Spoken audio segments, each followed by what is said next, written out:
All right, welcome. It's indisputable. I'm your host, Rashad Richard. We got a lot on the agenda today.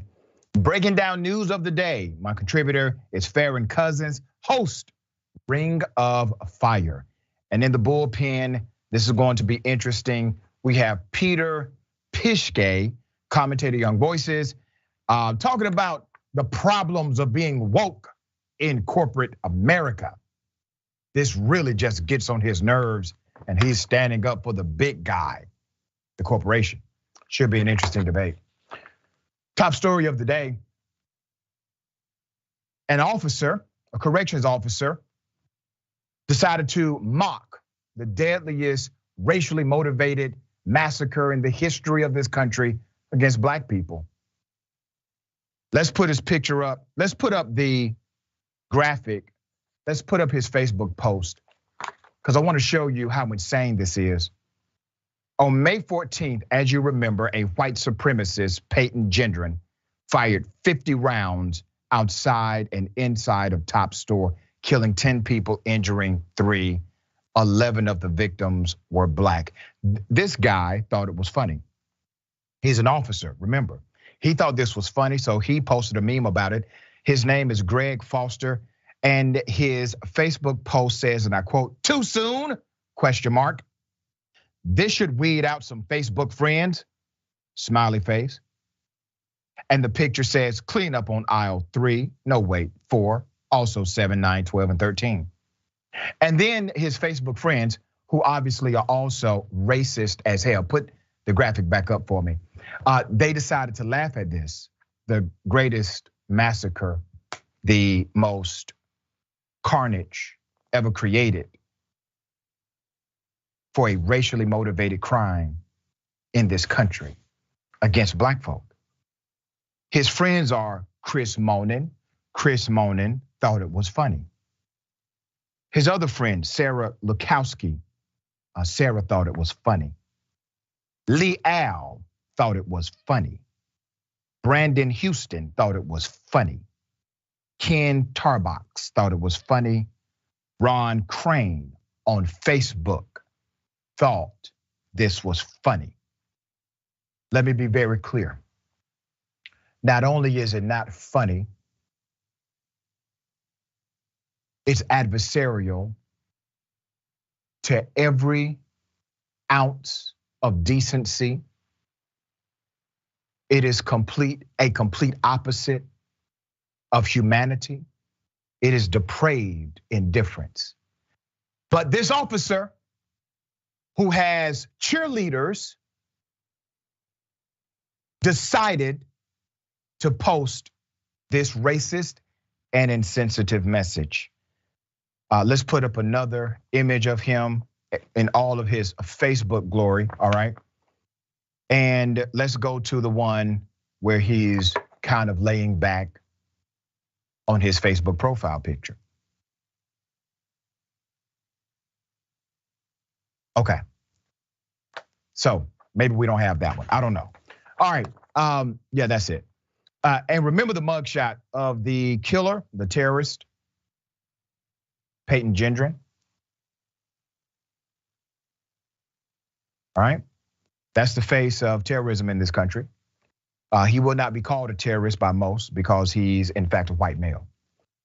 A New York corrections officer is facing termination for posting a meme on Facebook mocking the Buffalo mass shooting victims.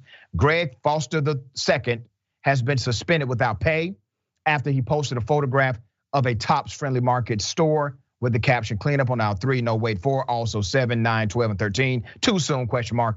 This should weed out some Facebook friends." Foster wrote with a laughing emoji at the end of the sentence. At least 7 people reacted with a laughing emoji before the post was removed. Screenshots of the post and the reactions have circulated on social media. Some are urging the public to file complaints to state correction officials. All right, so let's get some background here. The New York State Department of Corrections and Community Supervision said the despicable post does not represent the morals and values of its staff and violates multiple department rules. Foster will be fired, and the state agency has launched an investigation to identify and discipline any staff who may have engaged with the posting, officials said in a series of tweets on Tuesday, May 7th. Now remember, likely some of his colleagues also decided to say, yeah, this is funny. Black people dead, white supremacists killed them. Oh yeah, this is absolutely funny. And remember, they work in law enforcement. They work in law enforcement. Now, here's what needs to happen to the New York State Department of Corrections. If you're serious about this being antithetical to the culture of your community and to your industry, then that means you will launch an investigation into this officer's conduct previous to this Facebook post. You will now take the complaints that he has had filed on him seriously previously. Oh, I guarantee you, this officer has a series of complaints. You will also make sure that you start a comprehensive program to eliminate those who are subscribers to white supremacy ideology in your ranks, because they are there. This officer does not exist in a silo. He's part of an actual ecosystem, a social dynamic, a cause and effect. You won't get away with just throwing him under the bus. He deserves to be there, but his friends do too. All right, fair thoughts. Well, I think in a situation like this, you're always gonna have people that make horrible jokes about horrible things that happen. But with this guy in particular, that one line right at the end, this should weed out some Facebook friends. That to me, if you're kind of looking for intent in this particular instance, there's your intent, right? That is the stated point of all of this. He knew exactly what he was doing. He knew exactly what kind of message he wanted to send to his friends and followers. And basically to me, it says like, okay, yeah, this will get rid of some of the people who I probably don't want to be friends with because they don't agree with me, that haha, this is actually something that's pretty funny, instead of a very serious indictment of how bad racism has become in modern America. That's what he's attempting to do here with that line. Like, this should weed out some Facebook friends. That again, that line just gets to me because it tells you everything about it. This was not just a bad joke. This was intentional. This is the message he wanted to send, and he succeeded with it. And what worries me the most here is the fact that, okay, if he gets fired from this one corrections facility, is he gonna go and become a corrections officer at a private prison? You know, one of those many things popping up all over the country. Is he just gonna move to a different state? You know, go into a different system like we see police officers do constantly. Right. I mean, that unfortunately is what is most likely going to happen with this man. So no real consequences. Typically, you know, we gotta wait and see, obviously, but I don't expect him to learn a lesson from this. I don't expect him to reflect on what he's become personally.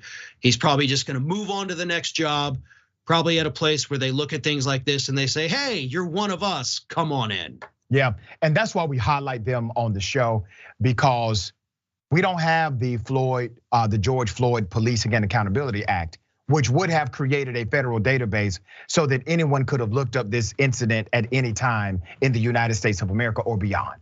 Since they don't have that database, we are going to create our own de facto database where we highlight these individuals. All right. We're gonna go to a break. We'll be back. It's indisputable. Stick and stay.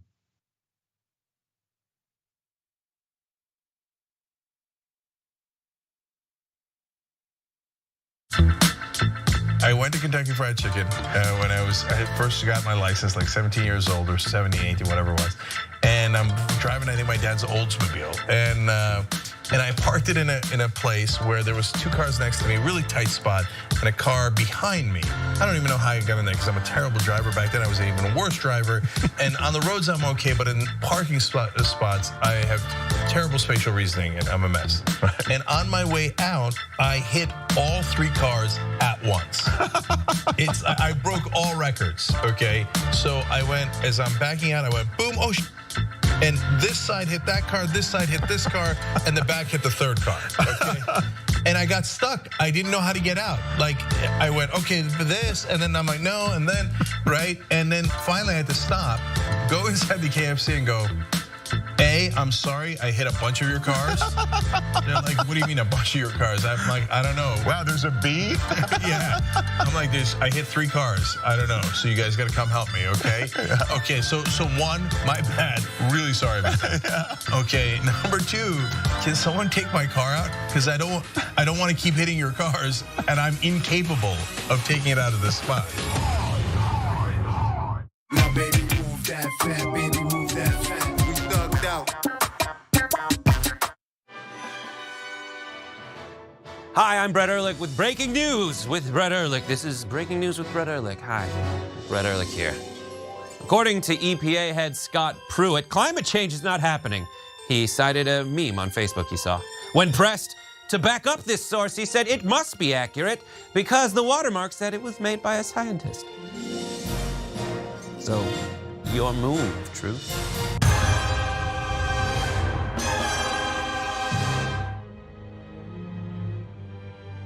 Do all of you know the Young Turks? An outlet like yourself that are willing to cover this story from the very beginning and that weren't afraid to say, hey, this is something that is legitimate. And this is why what Cenk and the Young Turks are doing is so important. Brent Welder is very progressive Democrat. He's a just Democrat. In fact, uncorrupted, not going to take big corporate PAC money. When did you start watching the show? When did you become a member? So I've been watching for 10 years, an active viewer, but also more importantly, getting out there with causes like Wolfpack. By the end of our campaign, we had organized about 22,000 individual contributions with an average about $27 a piece. And those initial people were a lot of TYT supporters as well. They're looking at the world in a very different way than corporate media does. It takes those early people who believe that can really be the seeds of this movement, and that has been the Young Turks. Thank you.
All right, welcome back. We got a lot of show left. Okay, let me go to a private school in Birmingham, all right?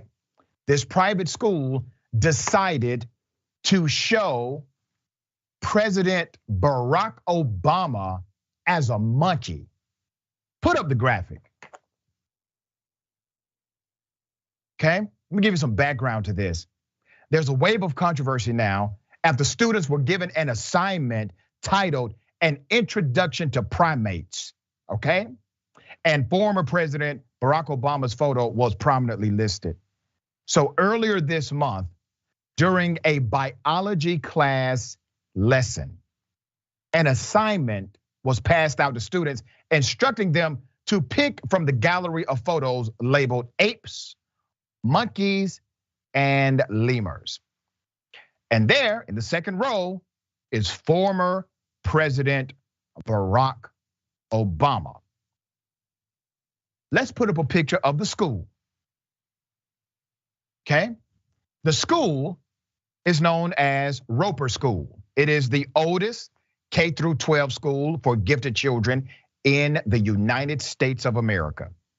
The Birmingham private school claims it prides itself on diversity and an alternative education that costs basically $30,000 a year. Let's put up the graphic again of the lesson that they received. That's what your $30,000 is getting you in the oldest gifted children program in the country, okay? Here's what the Roper School said in a quote. "We are aware the lesson taught and continue to review the incident. We are not providing additional information out of respect for the privacy of our community members." They're talking about white people, okay? Right, white power structures need to be protected here. White people are involved. We need to protect white people. So that's their community. They're not concerned about the community of adversely impacted children. And by the way, black children are part of this program. Black parents are affiliated with this program. Black administrators are connected to this program. They're not concerned about them. They're concerned about protecting the status quo, the actual power structure of programs like this, all right? Fox 2 also obtained a letter that was sent to the parents, all right? So they did kind of address it. Here's what it said. The worksheet was taken from a highly regarded university. That's what they said. They're blaming it on a highly regarded university website and assigned in a high school biology class. The letter said in part, "On behalf of Roper School's leadership, I would like to acknowledge the disturbing racial offense contained in this worksheet and sincerely regret its use and the harm it caused." Can I remind everyone that this was an actual assignment that had to be downloaded by an administrator or educator, had to be looked at, reviewed, vetted, and then actually assigned to students? So you mean to tell me that your program of gifted children, that you do not have gifted administrators, that you do not have gifted teachers? As a matter of fact, your teachers are quite silly. Your teachers are ridiculous. Your teachers are adversarial to actual education. You have a deeper problem than just this one assignment. And in your own explanation, you throw a mystical, unknown, unnamed university under the bus. A highly regarded university did this to us. Highly regarded. Long as I say highly regarded, that means white. A white college that well respected did this. Now, damn it, we're not going to violate our community members by letting you know the truth. There's more. The school is offering counseling to students affected by the assignment. How big of them? And they'll continue training staff to educate on racial bias in the classroom. The letter also stated that the teacher has taken responsibility and admits to not properly vetting the resource. It did not state where exactly the assignment was obtained. Yes, it was obtained from a highly regarded university. Educator has taken full responsibility for this, and we are going to train them not to refer to black people as monkeys. All right, what else do you want? If you have to create a training program so that your teachers do not teach that black people are monkeys and apes, you're way past programming here. You're way past the spectrum of implicit bias or unconscious bias. This is absolutely hyper-aggressive bias. Let's put up a picture of the head of school. There he is. David H. Feldmanis. He's the person in charge. He's the guy protecting everything. Now remember, conservatives want you to think that critical race theory is the worst thing in education in America when it's not even taught in K through 12 education. Here's the problem. It's not that critical race theory is not taught. It's the fact that it should be taught. And the reality is these educators who not only submitted this as an assignment, you see the culture of protection around this enterprise of neglect and racism. All right, really pisses me off. I'm a former educator in high school, and I don't understand how anyone would remain on staff, my dear brother, after doing something like this to kids. All right, what are your thoughts? Well, you know, you pointed it out beautifully there. There's no way this was just one single individual failure there. You know, there's a chain, especially when you're talking about a very, $30,000 a year private school. There is this chain of command. Typically, individual teachers aren't just coming up, oh, let me get on this university website, download this, here's your assignment, especially not in a school that prestigious. So there's likely somebody that creates the curriculum for the grade. So there's one person, at least, that we know of. Maybe it's a teacher, maybe not, but there's one person. Second, typically in instances like this, the teachers do not print out their own materials. The materials are printed out, you send them down to the, whatever department in the school to do that. So at least two people at that point would have seen that this happened. There's likely another 1 to 2 people, depending again, if they have an individual putting together the curriculum. So you're talking minimum of 2, probably 3 to 4 who saw this, looked at it, understood what it said, and said, okay. Because let's also not forget, if this was an assignment, the teacher had also had a copy. That's right. So that they knew, what the answers would be. And that actually is the copy that I'm curious about. Yeah, what's the answer key? Exactly, what did they put? Because they had it on there, they had to have had the answer key ready to go for the homework that was gonna come back the next day. What did that answer key say? And I'm sure we'll never know that. I'm sure it probably has disappeared by now, but this is very telling. It's telling on the school, it's telling on the administration, it's telling on everybody along that chain of command. And if this did in fact come from an actual college, as they claim, a highly regarded university, which university? Because we need to know that as well.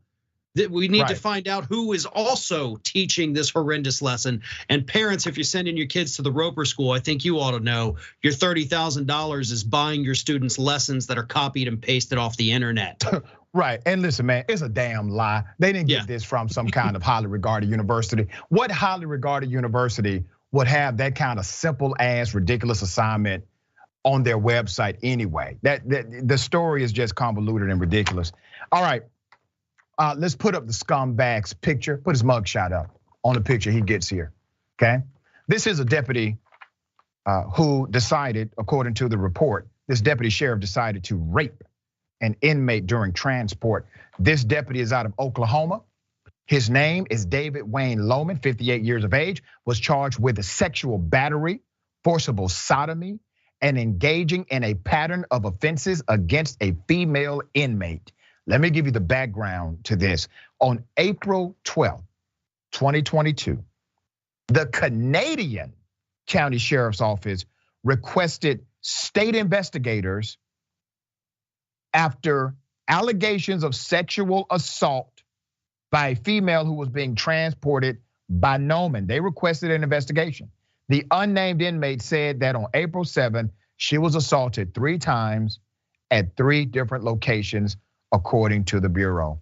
Now, this is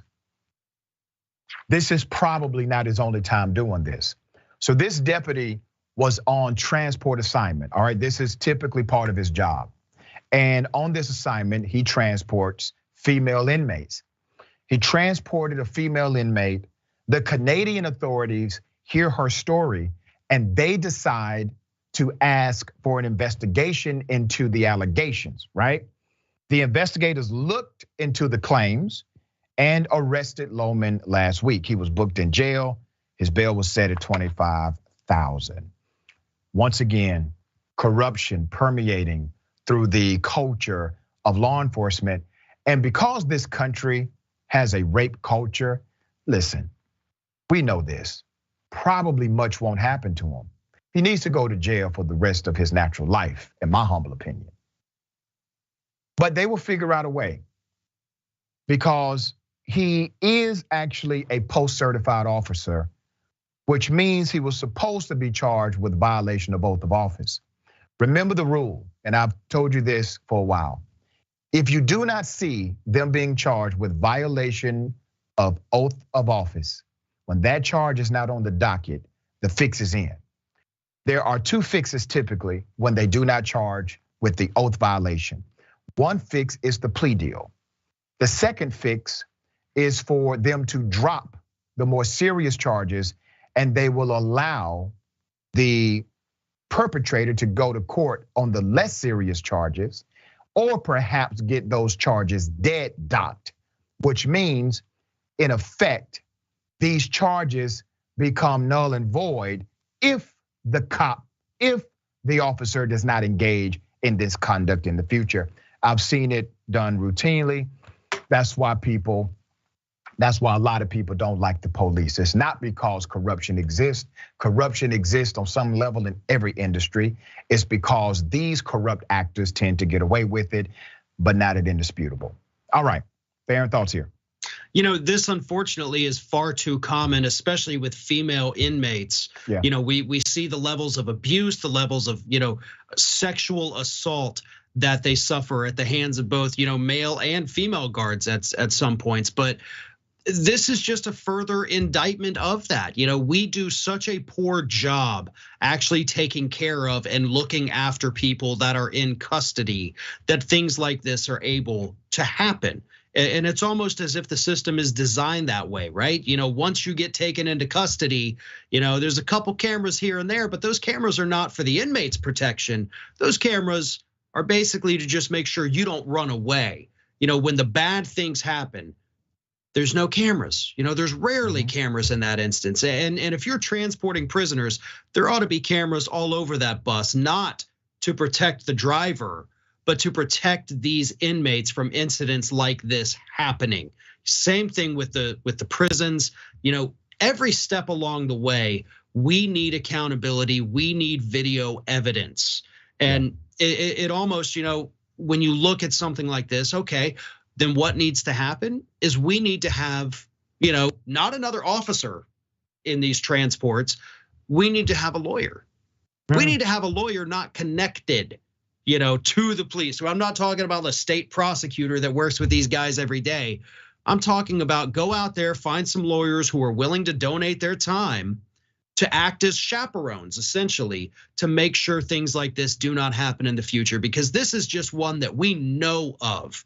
And if people think this is the only time this has ever happened during a transport, you are kidding yourselves, because for every story we hear about, there's dozens that we'll never know about.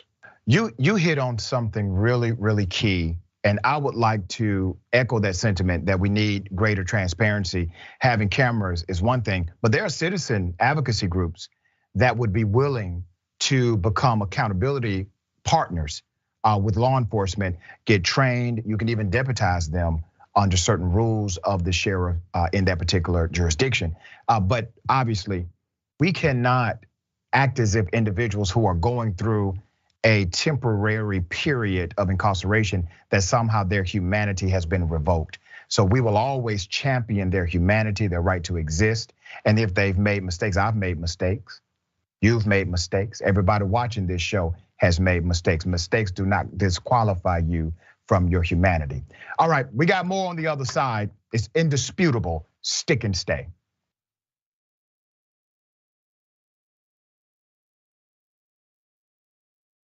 You're about to watch some behind the scenes footage of the Young Turks. Ooh. Now, these are partial videos. If you want to get all of them, you become a member, go to tyt.com/join, and you'll get all the behind the scenes of me, Anna, John, JR, a little bit reality show like. tyt.com/join and enjoy this. You know what you're seeing behind me? Jersey, hold.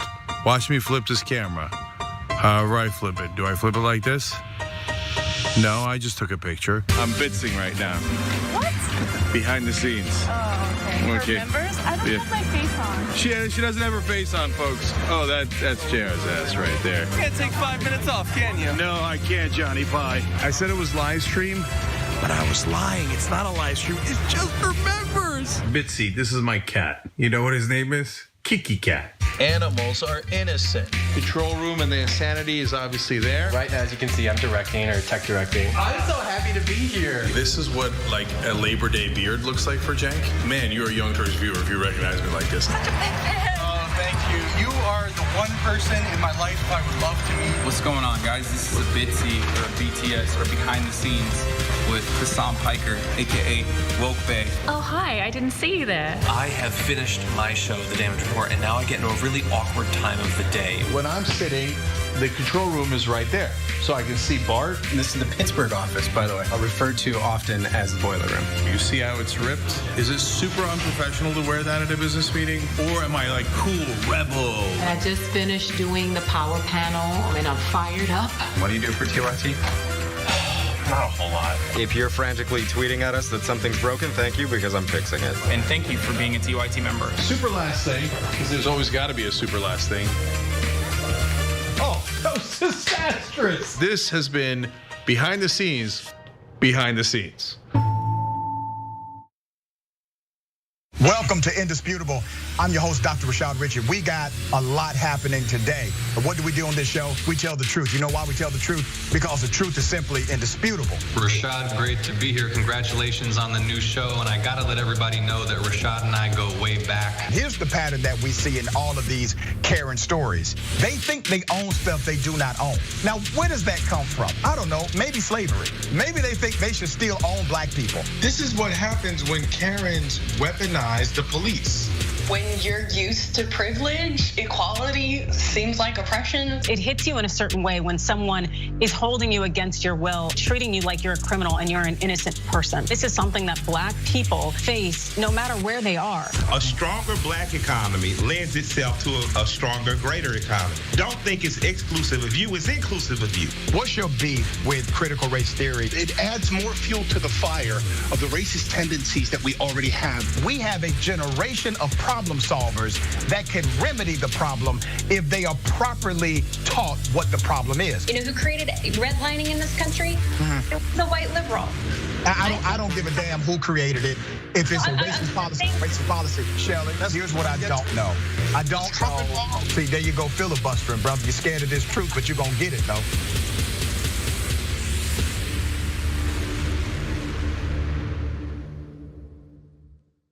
Climate is changing fundamentally, extremely, and non-linearly. It's becoming worse now. It's not when the levees burst that is the problem. It's in the anticipation of that. So I hope every human being is safe. And by human beings, I do not include multinational corporations, especially the ones that started climate change in the first place. What we're currently doing right now in cutting emissions is clearly not enough. There will be ramifications to what Trump is doing. I don't want people to suffer, but I feel like there's going to be a lot of suffering because we have an imbecile as our leader.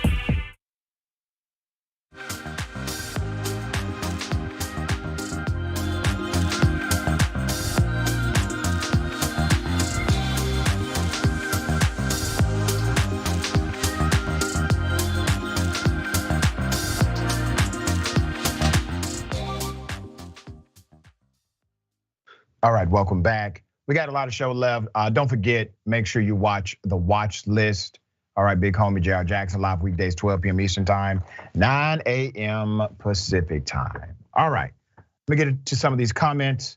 I Am Sock says, I bet this prison guard already set up his GoFundMe crying about cancel culture. Yep. Mickey C, the Silverhaired Dragon, I don't care whether they obtained that worksheet. Did no one look at it, judge it despicable, and ban it? Right. YouTube super chat. Thank you, Jay Adams. I appreciate that. Kimberly Howard, and with this law they are trying to pass, if he would have impregnated her, she would have had to have that monster's baby. Wow. I Am Sock also says, did they get it off of PragerU? That was good. You know, they may have, actually. All right, ladies and gentlemen, I wish that Karen would. You want to call the police on them for having a barbecue on a Sunday? I feel free. Back off! I'm going to tell them there's an African-American man threatening my life. Doesn't matter why. And you probably put yourself in the position to make them do that. That's a typical man. Typical man to say that. Ma'am, no weapons on you or anything like that? No, here. No, that's okay. Stand up for me, please. No. And just make sure you don't have any weapons on you. Look, I don't even have I don't know. pockets. Turn around. I don't want to touch you. I don't have pockets. Okay. Under arrest for battery. I didn't do any battery. No, when you spit on people, that's battery. No, I did not. Listen, he verbally abused me. Well, that doesn't give you the right to spit on him. That's what. You verbally abused me as soon as I got here. Did I spit on you? No. You're under arrest for battery. No, yep, definitely doing that. Hurts. Yeah, they're handcuffs. They're not for comfort. Can I take my purse? Absolutely. Come on. Oh, Let's go. please don't. Oh, Don't no, hurt you're me, definitely though. going to jail. Let's go. Walk. Unbelievable. Mm-hmm. Can I leave my car here? That's absolutely fine. Sure. Yeah, this is unbelievable. Yep. Unbelievable. Officer, this is unbelievable. Let's go. Unbelievable. Well, I'll get a good attorney. God bless you. Yep. God bless me. God, because I'm a Christian. Christians don't talk like you. No, but you know what? No. I just went through. Can I put that in my purse, please? I need to collect your property. You are a prisoner now. I need to collect your belongings. I've never been a prisoner. Well, you are tonight. Amen. We found it. Legend has it that there will be one police officer who's actually an anti-Karen. There's more. That's gonna happen. With a simple I'm sorry. I'm sorry. I'm sorry. For every But you can you apologize too? I apologize. I'm not a racist. I have friends that are Muslim. Okay? I have friends that are Muslim. Oh, that hurts. You're hurting my hand. Well, they're handcuffs. They're not for comfort. Well, I've never had handcuffs. So that's a no. Okay, so those same Muslims that you were talking to just decided your fate and they elected to not prosecute. You. God bless you. Yeah, God bless them, because if it was up to me, you'd be going to jail. Come on, officer, please. But they decided as the victim that you were not going to jail. Oh. I suggest you watch your mouth, because the particular, shut up, listen. The particular group that you decided to mouth off to were professional or nice. Some people might kick you in your face and they're gonna come pick up the pieces. The man is telling the truth, all right? So this Karen, I got more video by the way. This particular Karen decided to spit on another human being because of some verbal back and forth, all right? The individual or individuals that she did this to decided to say no to pressing charges. I still think she should have been arrested, all right? I still think she should have taken that ride for sure, regardless of what they said on the scene. There's one more, here it is. You don't know what he did to me. You don't have the right to ask me how to talk to you when you're disrespecting people. He disrespected me first. Literally spitting on people. Gather your belongings, count your blessings, and leave. Listen, I'm a Christian. Yeah. Well, you need to look that up. And I go to Calvary Chapel. You need to. Right. That's concerning. Yeah, very concerning. Yeah, we'll talk to Pastor Doug. I will actually. Right. I will talk to Pastor Doug and let him know how you feel about Sunday. different religions. Sunday for church. Okay, for sure. Okay. Yeah. 11 a.m. All right. Good night. All right. Good night. I've already reached out to Pastor Doug over at Calvary Baptist, Calvary Chapel Church. I have not received a response as of yet. After the show, I will be sending his church this particular clip that we put on social media every day. I will also be tagging the church once we post this clip later today because she asked us to do so. She said we need to contact her pastor. All right, I'm just trying to make people's dreams come true. Baron, thoughts here? You know, the fact that she even did any of this in the first place shows that she felt not only safe to do it, but almost entitled to go after Muslims because she doesn't like Muslims. It's not just the comfort anymore that people feel expressing these overtly racist views. It's that they feel the necessity to do it. Again, the entitlement to do this, that this is their right to just walk up to somebody in a Walgreens and start in with, I don't like you. I mean, I don't like the way you are. That's where we've come, and that's what's driving so much of this that we see from these angry interactions for absolutely no reason. All that woman had to do was do her shopping and go home. That's it. She made the decision because she felt compelled to do that. And based on what I saw right there at the end of that video, I don't think she learned anything. No. I absolutely feel like she walked away thinking, ha, I win. Yeah. And that's the problem. I wish, I know they might still be able to. Maybe it's time to go back and say, you know what? I do want to press charges after all. And they can still do that. I highly encourage, if somebody knows the people that were spat upon, to encourage them to press charges. Now, let me say this. I wish Karen would spit on me. This will be the fullest extent of the law counter prosecution, all right? I will hold press conferences. We're gonna make sure that we figure out a way to upgrade that to a felony, all right? Okay, I got something for everybody. Double dose. You want to call the police on them for having a barbecue on a Sunday. I feel free. Back off! I'm going to tell them there's an African-American man threatening my life.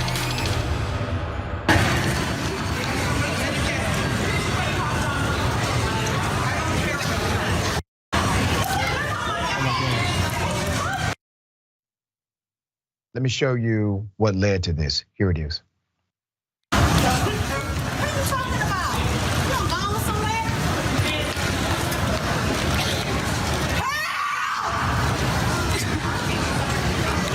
What do you need? She stole my headphones.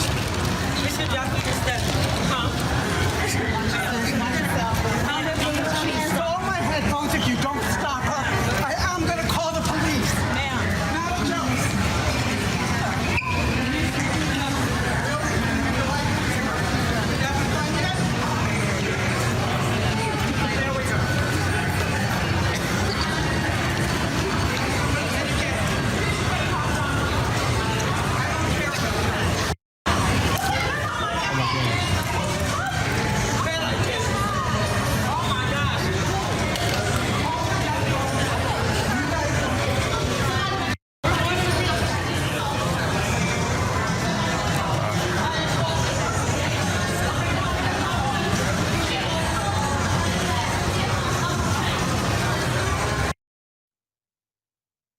This is what Black women go through, and I want to show you something in this story. The Karen physically attacked a patron who happens to be a Black female. Physically attacked her. Everybody saw it. It was in clear and open view.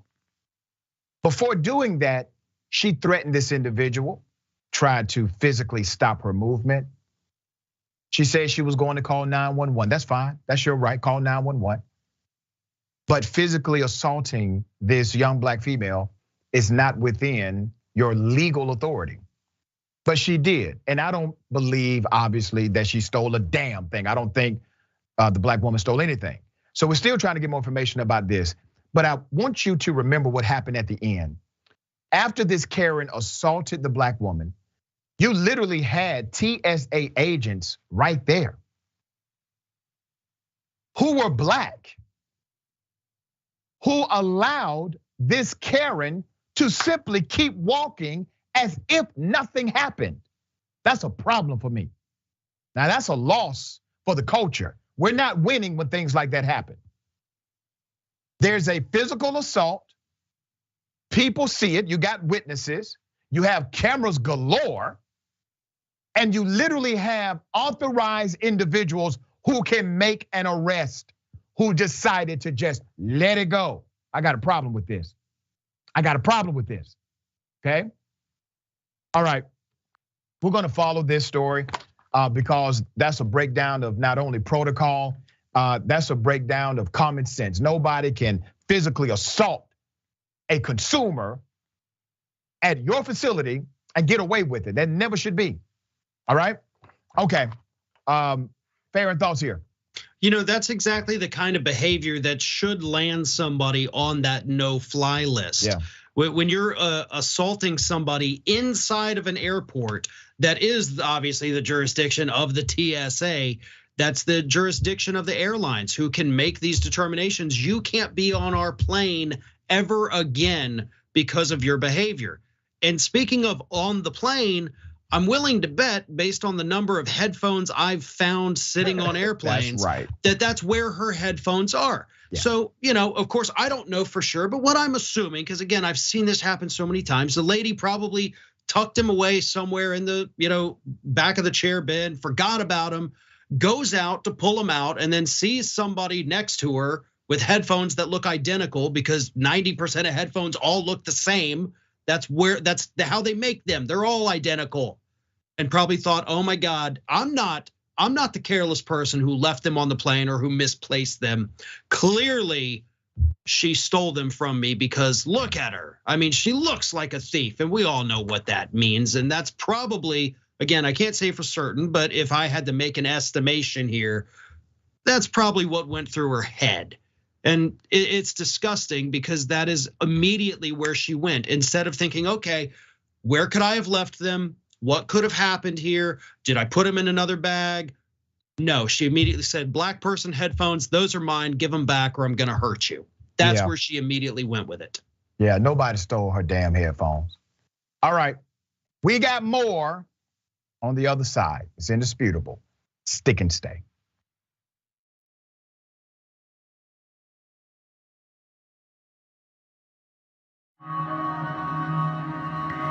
The concept of the Young Turks means the audience, they are the Young Turks. They are the go-getters. They are the ones making the emphatic change happen in their local community. The reality is that we've always, young and the not so young, we've always cared about news. But when you do not see the messengers of the news look like you, when they do not share your experiences, exposures, and environment, and there's a disconnect between you and the news. I lecture in mass communications. One thing I tell all of my students, there is no such thing as non-biased news. It never has been.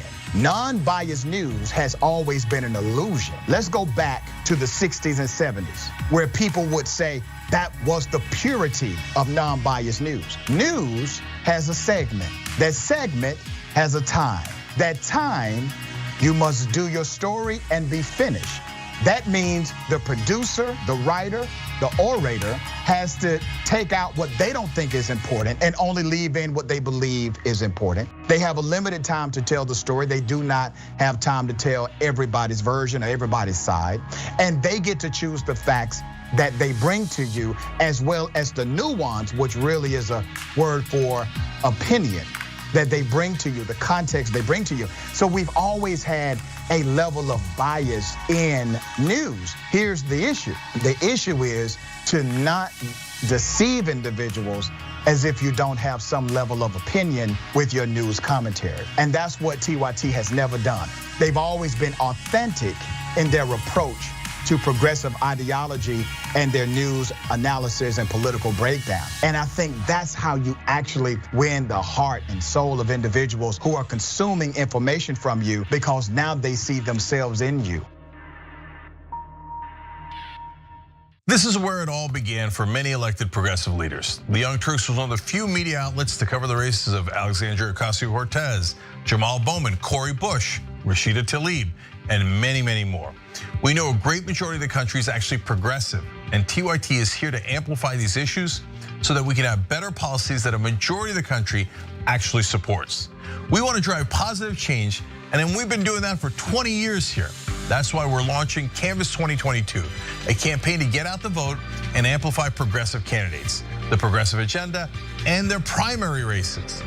The midterm elections are fast approaching, and we know mainstream media won't cover progressive voices, but because the TYT audience is too strong, we can make a difference in the midterm elections to help progressives get elected and make sure our priorities are heard.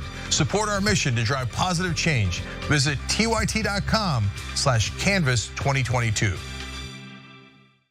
There is so much heinous news out there. That's why we've got to laugh, not to cry. So join me, Francesca Fiorentini, and some of my progressive friends, comedians, actors, experts, and activists, as we deliver an hour of laughter and analysis every week on my podcast, The Bituation Room. The Bituation Room is an invitation for all of us to take ourselves a little bit less seriously while still giving you some concrete ideas for action. New episodes are available every single week. So join the Frantifa and listen to The Bituation Room on Google Podcasts, Apple Podcasts, or wherever you get your TYT network podcasts. And make sure to subscribe and give the show 5 stars, because I like stars.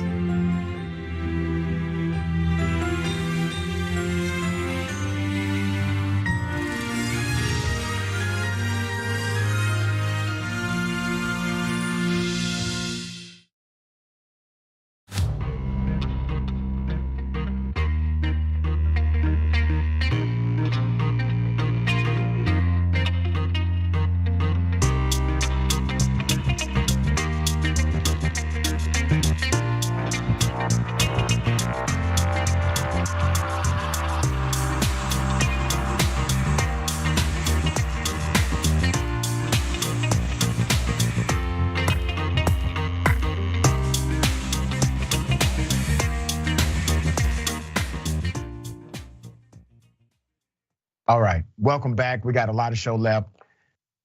I'm going to read a couple of comments. Lynn, after Karen said, I'm not racist, I have Muslim friends, I waited for her to add, I don't see religion. Right. Bernie the Kiwi Dragon, hi Doc and Farron. Remember the guy who was accosted by Central Park Karen? I read that he has a bird watching series with Nat Geo. Good for him. All right, and Twitch. Heaven help me 99. Good cops and good people gave her mercy. She should be grateful and shut up. Yeah. All right. I knew this would happen. A GOP gubernatorial front runner has declared he no longer wants one vote, one person. Literally, he no longer wants that in his state. This is such an interesting story. Let's put up his picture full mass. Former Parker Mayor Greg Lopez, who holds the top line on the 2022 Republican primary ballot, says Colorado should create an electoral college system for electing candidates to statewide office. Okay, let's talk about the impact of this state proposal that would eliminate one person, one vote.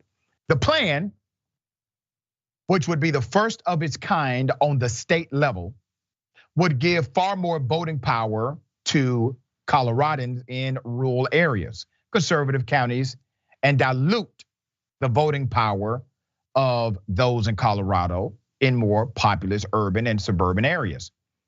Even as turnout numbers vary over time, the sheer number of rural conservative counties would create a built-in advantage for Republicans. Those in Colorado have elected just one Republican governor in the last 50 years. So if this actually works, which by the way, they are dead as serious about doing this. If this actually is implemented, if they're able to get it done, it would guarantee Republicans would win for 50, maybe 100 years at that level. There's more background. NBC9 News analyzed how the proposal would work in lieu of details on the plan, all right, from the actual campaign. 9 News sorted the 2018 county turnout percentages in the gubernatorial race and sorted them into equally sized tiers as possible, assigning 11 electoral votes to the highest turnout tier, 3 electoral votes to the lowest turnout tier. Under Lopez's plan, the governor's race would have been a runaway win for Republicans who lost the actual race by double digits when each vote was weighed equally. That should come as no shock. What are they doing? They are figuring out ways to manipulate laws in order to stay in power. That's what they're doing. Now, while I stand completely against this anti-democratic method, you have to wonder, when in the hell will Democrats get creative and do something? This is creative. Evil, yes, but creative. Now, I didn't even know this was an option until I researched this story. To transform your state electorate so that you, as the conservative and minority party in that state, could retain power virtually forever. Lopez was clear that his goal was to stop the citizens of Colorado from being equally counted. He's not hiding from this. He said, and I quote, "It's not about one person, one vote," Lopez said at the May 15th campaign stop. "It's about true representation." That was his exact quote. And the man is a competitive candidate in Colorado to be governor. Listen, this is what we're fighting against. This is the level of corruption.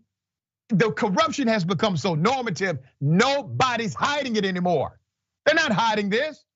He's telling you, no, I'm not for one vote, one person, one vote. That's not representation. I'm for the Electoral College. You know how crazy the Electoral College is? Out of all of the countries that America has colonized by force, you know what they did not give them? An Electoral College. You know why? Because those countries would have never bought that garbage as democracy. That's why. The Electoral College system in our national presidential election is rooted in racism, is rooted in slave era tactics in order to give southern states more power. That's it. All right, Farron, thoughts on this? You know, what terrifies me about this is that you have other states as well, Texas, Georgia, Florida, where I'm sitting right now. They're gonna look at this and they're gonna watch it intently. Because if this is something that if Lopez wins and he's able to do, just like with every other Republican idea that starts at the state level, if he has success, you're gonna see this pop up in every state across the American South 5 months after he does it, within 5 months. You know, again, Texas, Louisiana, Mississippi, Alabama, Florida, Georgia, North Carolina is a state where Republicans could definitely benefit from. Ohio, Pennsylvania, just all over the place.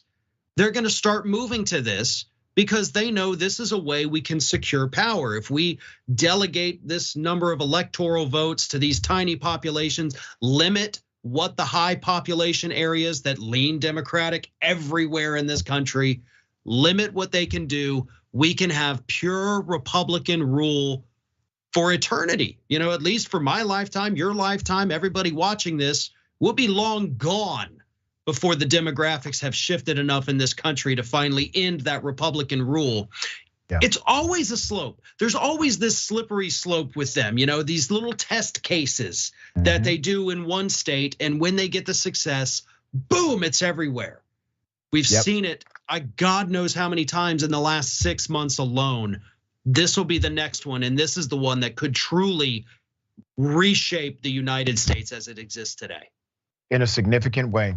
All right, imagine a bus driver not liking Spanish or Hispanic children to speak Spanish, getting upset and deciding to turn the bus around, take them back to the school, tell them to get out, and they are now not supervised by an adult. Well, that's exactly what happened. A bus driver at Woodard Junior High School told a bus of 20 students that they could not speak Spanish while riding the bus home from school in Yuma, Arizona, okay? I want to remind everyone, America does not have an official language. Even if it did, children speaking in their native tongue should not warrant you putting them in danger and not fulfilling your obligation and duty to care. This is what happened according to the report. The relative of a student at Woodward Junior High says the driver got upset when students continued speaking Spanish after they were told to stop, and apparently even had a sign on the bus saying the students cannot speak a foreign language on her bus. In a video taken by a student, students confronted the bus driver about this apparent racism. A voice off camera is heard asking the bus driver, native language? What's so wrong with that? And another voice is heard saying, why don't you learn Spanish? Another voice is heard on the video responding with, maybe I don't want to. I'm in America. Note, Yuma, Arizona, where the school is located, is a town of 60% Hispanic population, okay? The bus driver apparently got fed up, slammed on the brakes, turned the bus around and took all the children back to the school. The bus driver in question allegedly rerouted students back to the school instead of the bus stop to get home, leaving parents in the dark about the whereabouts of their children for 20 minutes or more. Let's put up a picture of the school. There was no adult supervision. The kids were found outside of the school with no adults at all because the bus driver did not give a damn about these children. The bus driver has not been seen since the incident on May 13th, but Yuma Elementary School District has not confirmed or denied if the driver is still working or on administrative leave. Let's put up a picture of the superintendent. Buck stops with this person. This is the superintendent. His name is Jamie Shantel. The district says they are investigating the situation, but has refused to comment further. Okay, all right, so a couple of things here. Obviously, this bus driver is hella racist. I'm sure this is not the first time that this kind of conflict has happened, where her racism has permeated through the culture of her job.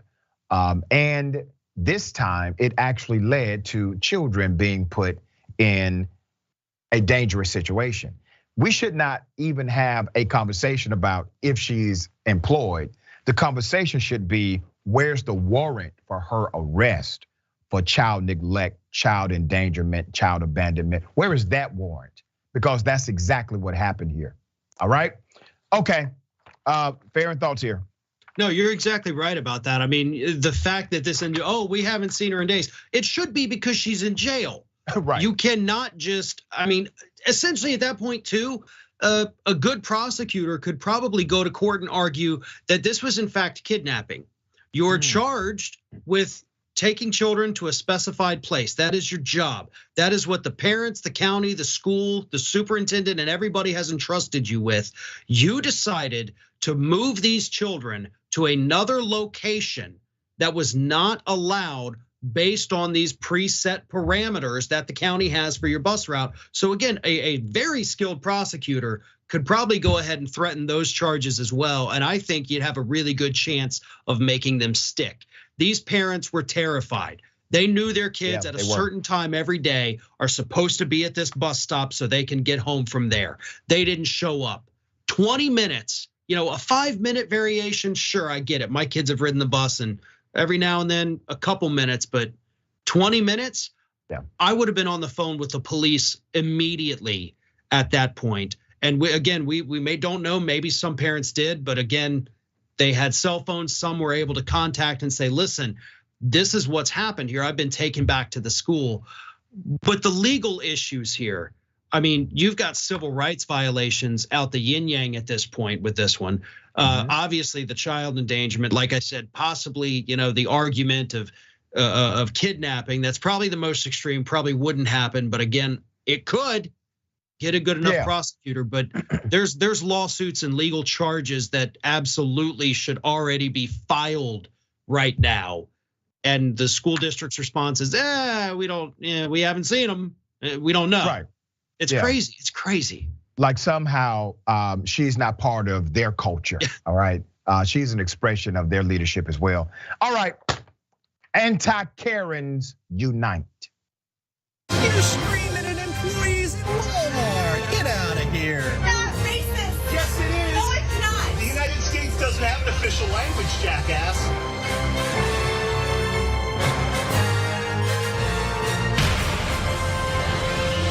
Where it's going to tell you if you need this much of a deposit, or you need to be a member of the bank, or fees. Oh my God.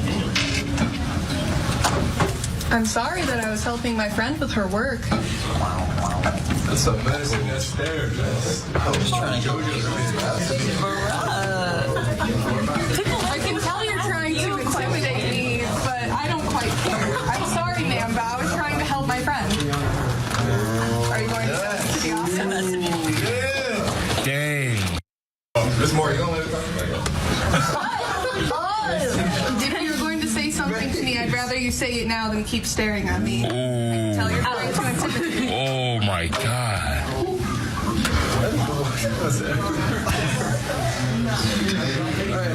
This doesn't have any communication and it doesn't achieve anything. Please tell me what you want to say. I think we found the one, the anti-Karen we've been looking for. That was really an amazing response to a very silly display from that educator. And everything the anti-Karen said was correct. Listen, this is not helpful. If you want to send me to the office, do so. You staring at me, saying nothing, trying to intimidate me won't work. You got something to say, just let me know. All right, brings joy to my heart, dear brother. What are your thoughts here? It's, again, the student's 100% right. Look, if she wants to have a career in politics in the future with that kind of backbone and willingness to stand up for her, heck yeah, I'd love to see that happen. But that stare that the teacher is given, first of all, it kind of sad the teacher's far more immature than the student is. You would expect it to be the other way, but everybody knows that stare, right? That's the stare the parents give. Like the kid's acting up, you just don't want to say anything. You do that, but eventually you have to talk. You have to say something. And I have to imagine that teacher was just so put in her place that for a while, all she could do was stare because she didn't even know how to process it of, oh my God, now what do? I have to do something. So I would love it if the people who had posted that video, like, I want the follow up. I want the last half of it where the teacher eventually broke because it happened. Like it's there somewhere. So if anybody has that, please post it, tag us on Twitter if you got it, because I would love to see what happened next. And kudos to the student always. Yeah, big ups. Was very respectful during that entire not really back and forth. All right. Always a pleasure, brother. Tell people how they can follow you, check out your great work. YouTube.com/The Ring of Fire. And I'm on Twitter, Facebook, and Instagram @FarronBalanced. So thank you again for having me. It's always a pleasure being here. Always, my friend. All right, until next time. We got more on the other side. It's indisputable. Stick and stay.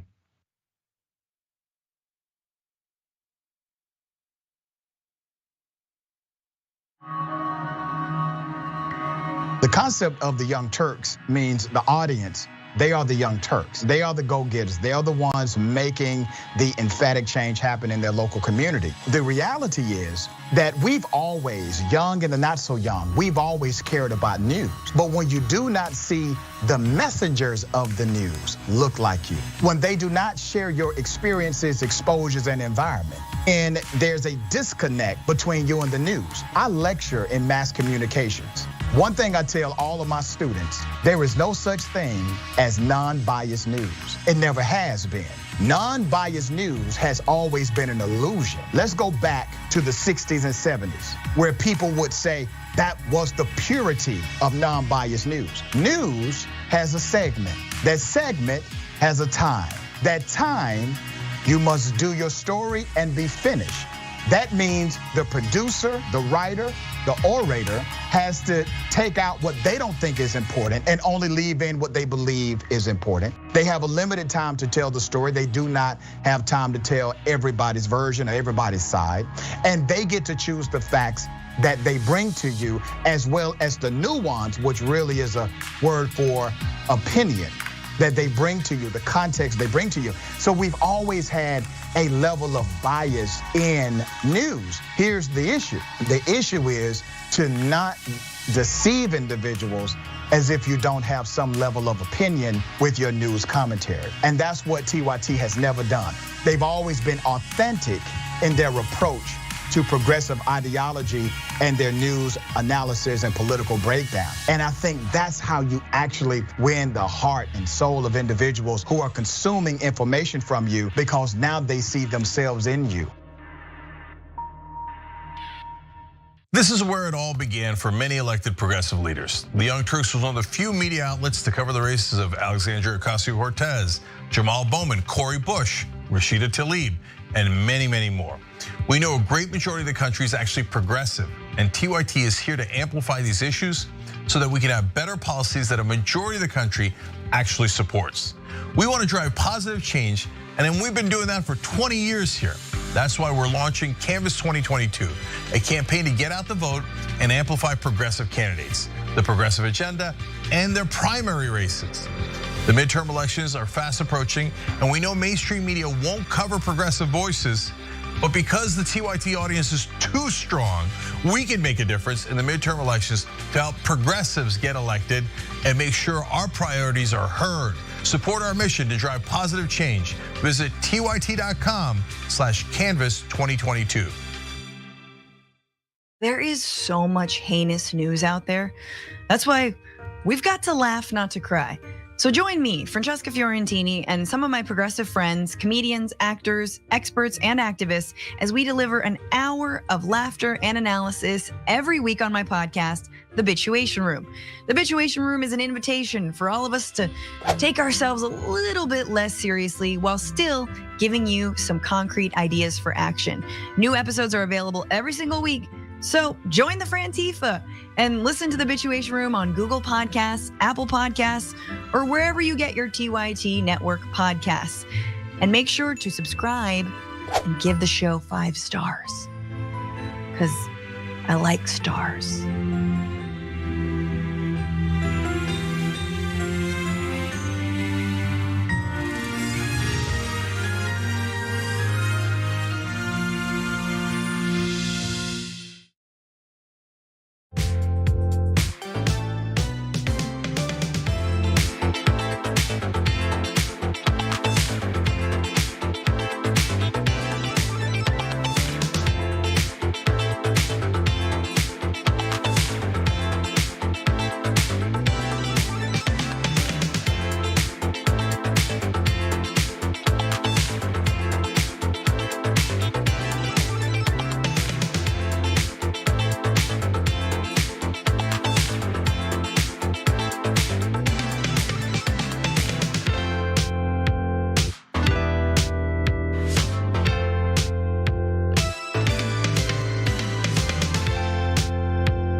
All right, welcome back. Let's get it. Ladies and gentlemen, welcome to the bullpen.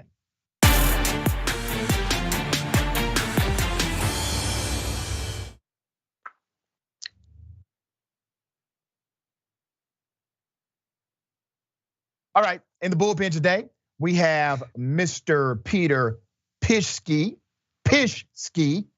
Let me do that again. Pischke. Did I say that right, brother? Yes, you did. You got it. Okay, finally got it. All right, sorry about that. So thank you for joining us. You are a well accomplished individual. You host the Happy Warrior Substack and podcast and writes for the Federalist. Interesting work. I saw some of your stuff. So we're gonna. Oh, thank you. Yeah, we're gonna chop it up. I disagree with it, but we're gonna chop it up about being woke and corporate America. All right, woke culture and corporate America. I don't want to presume what you know or believe about that particular subject. So if you would share your sentiment, and I will then opine. Okay, that's fair.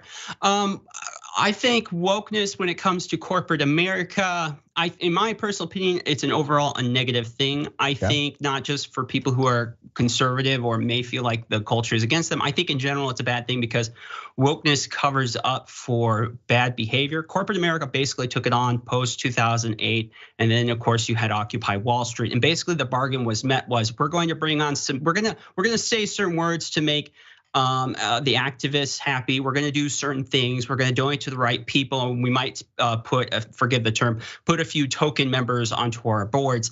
But now you can't complain about us. And unfortunately, the media and others have often followed through on that and being afraid to talk to these companies when they behave badly, when reform needs to happen. And so I think for Americans, besides like just how it affects our stories or how it puts people against each other, I think it gets in the way of a more honest conversation and fixing problems in society, in corporations out that needs to happen, and then we get all caught up in the diversity questions. Okay.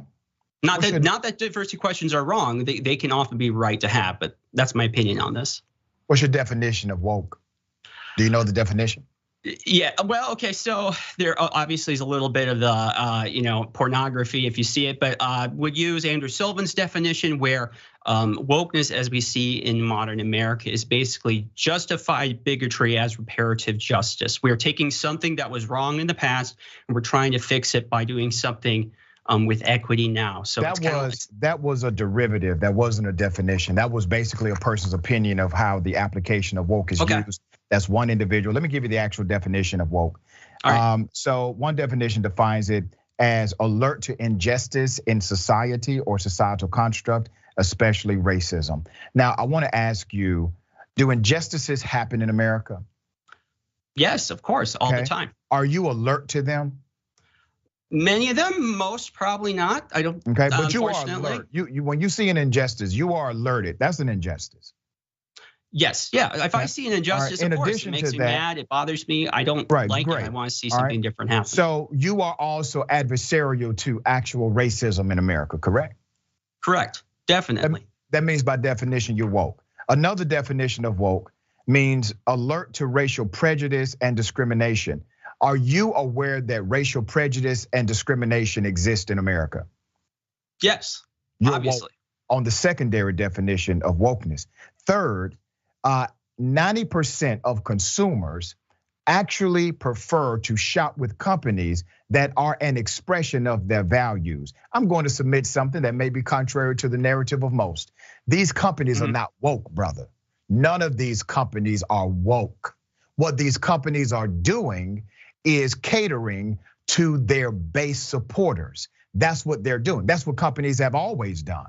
And when you look at the, as you call it, woke culture, and you look at Coca-Cola, Home Depot, even the NFL, after they decided to actually fight against discriminatory actions, actually address systemic racism inside of their organization and in the culture, these agencies ended up making record profits during that fiscal year, and they continue to do so. Nike is included in that. Their stock prices were one of the highest of the year when they hired Colin Kaepernick, who was basically the poster child for wokeness in this country. So you can't make the argument that is not real because you just admitted these elements are real. You can't make the argument that they're not profitable. The science and the data shows it's actually profitable. And you can't really make the argument that it is somehow performative based on the reality that these companies make more money and they've been able to diversify their workforce. Now, should they do more? Yes, they should. Do some companies misuse it? Absolutely. I have an entire research background dealing with all of the promises that they made during Black Lives Matter and how they only fulfilled roughly 5% of those promises. So that's part of it too. What I'm saying to you, brother, is that we should not throw out the reality of corporations actually connecting to the sentiment and values of America because you may disagree with the premise of their particular belief. Because you do agree that corporations are able to have protected speech in these particular conversations, right? Yes, yeah. Okay, so what's the problem? The problem is much of it, unfortunately, it is performative. There are definitely companies where they are committed to it and it seems actual, but for every one of those, I agree. For every one of those, you have like a BlackRock or a Disney who will use saying, "Hey, we're on the team" as a way so that they aren't criticized for their bad behavior. Disney, of course, in one breath they would say, "Don't go to Georgia, don't film there. Hey, look at all the good things we're doing," and in the other breath, we find out that they're thanking, the Chinese Communist Party and several groups that were running the concentration camps of the Uyghurs. And for some companies, it does work and people aren't bothered by it. I don't totally know why. Maybe it's because some things are more fungible than others. Like Nike is a definite brand, it's a fashion, so people are used to that. But for Disney, this is totally backfired on them.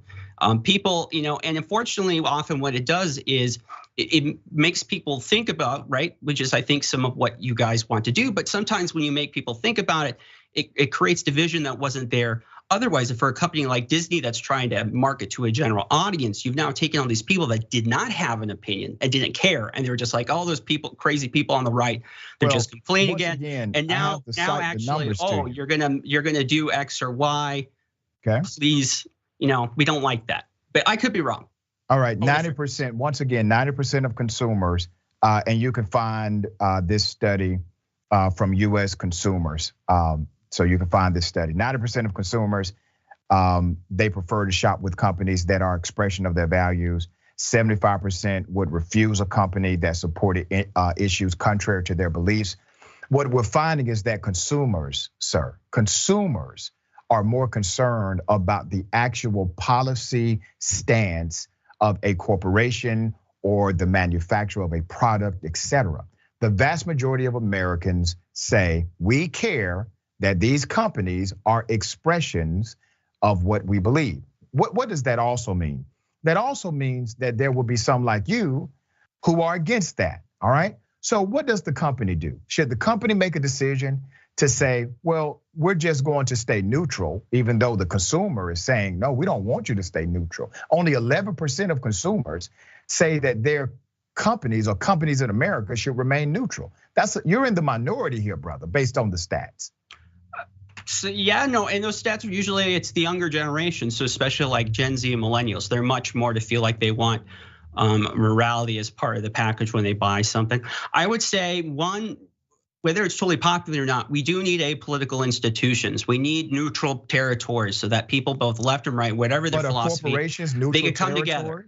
But wait a minute, corporations have been deemed people by the United States Supreme Court so that they could not or would not be defined as neutral territory. That's something they have the right to do so. Wait a minute, but that doesn't change what I feel as their value in the culture. Let me finish this statement. You all push that on the conservative side. You all said we want corporations to not have to remain neutral. Now, all of a sudden that the narrative may be antithetical to your conservative beliefs. Now you want corporations to be neutral. Which one do you want?